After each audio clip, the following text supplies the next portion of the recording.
Afghanistan is the recent sensation. You might have heard many news regarding Afghanistan. Even if you take international magazines or newspaper, or if you see in television news or in social media, it is completely filled with news with regard to Afghan crisis. Now let's get into Afghan crisis. Before getting into the actual crisis, we must have a basic understanding of geography of Afghanistan, geological composition of Afghanistan, demographic demographic details of Afghanistan, and history of Afghanistan. We must have a basic understanding of these four topics before let's get into geography. Afghanistan is totally divided into four zones: Herat, Kabul, Mazar-i Sharif, and Kandahar. Afghanistan is located in Central Asia, that is between Asia and Europe. Asia to the right and Europe to the left. And Afghanistan shares borders with countries like Iran, Pakistan, Tajikistan, Turkmenistan, and Uzbekistan. Now let's get into geology. Before getting into geology, we must know the importance of this geography. As I said earlier, as it is located between Asia and Europe, it is meant for purposes of defense and for transport between international countries. So it is the recent international superpowers like America and Russia are having an eye on Afghanistan. Now let's get into geology. It is believed that Afghanistan's total wealth is near 1 to 3 trillions. Now let us see the mineral wealth in $billion. Iron in $420.9 billion, copper in $274 billion, niobium in $81.2 billion, cobalt in $50.8 billion, gold with $25.8 billion, molybdenum with $23.9 billion, and other minerals with $33.2 billion. These are the mineral composition in Afghanistan. Now let us get into the demographic details of Afghanistan. Afghanistan has 14 ethnic groups with Pashtuns in 42%, where the Talibans are mostly Pashtuns. All Pashtuns are not Talibans, but most of the Talibans are from the Pashtun ethnic group. Next, we will see the next ethnic group, which is Tajik with 27%, and this is the anti-Taliban group, which opposes Taliban from the Panjshir Valley, which is 150 kilometers north from Kabul. And ex-vice president Saleh is now opposing Taliban from this area, and they are known as Northern Alliance. Even you might have heard news that a fight is going between these two ethnic groups, and it's a serious problem for many years.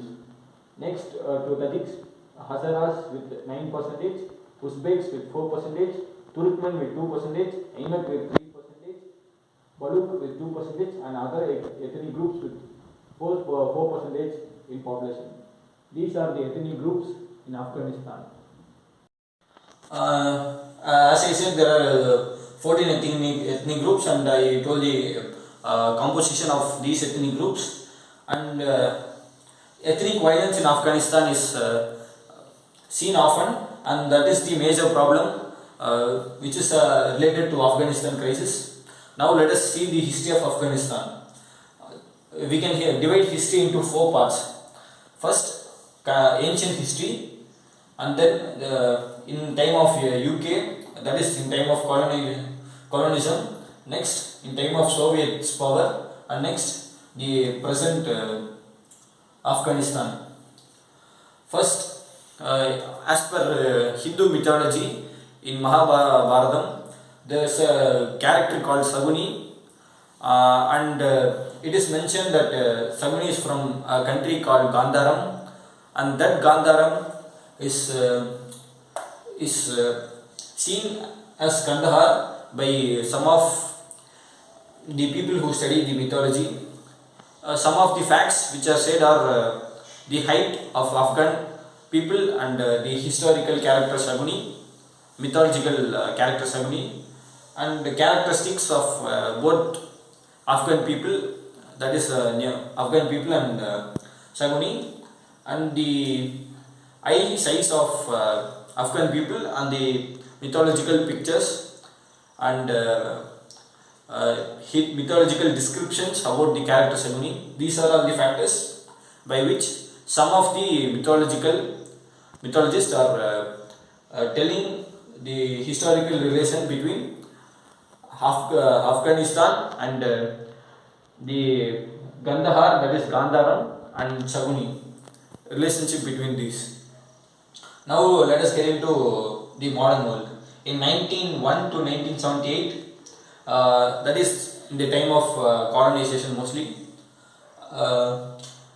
there were these ethnic groups were fighting between each other, and as Pashtuns are with 42%, they were some of the Pashtun community ethnic group people were sent to Pakistan, and they had a request for a country called Pashtunistan, which is by uniting the Pashtuns in Afghanistan and Pakistan.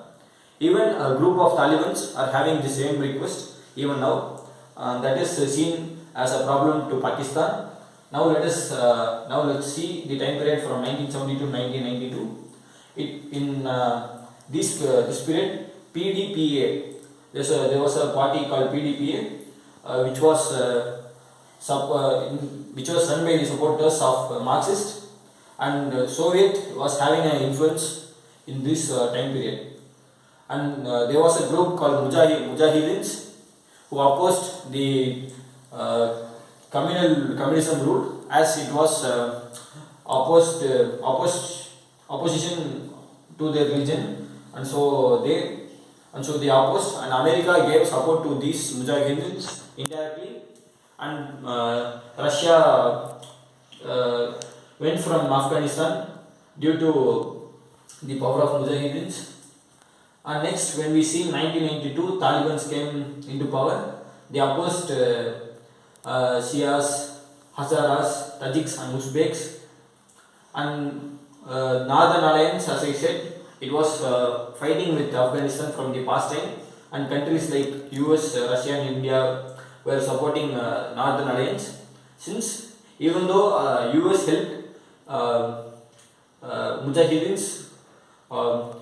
Mujahidins to make Russia get out of the country, later those Mujahidins turned against America due to various reasons, and in this time period near 5,000 to 6,000 casualties were dead due to this ethnic war and role of other countries in Afghanistan. Next, after the September 11 attack, America's force coming to Afghanistan. Until now, before August 31, Afghanistan was under the control of America, and they were often having the problems of Taliban's fight between America and Talibans. Now we will get into the actual picture of Afghanistan crisis completely in the next video. Thank you.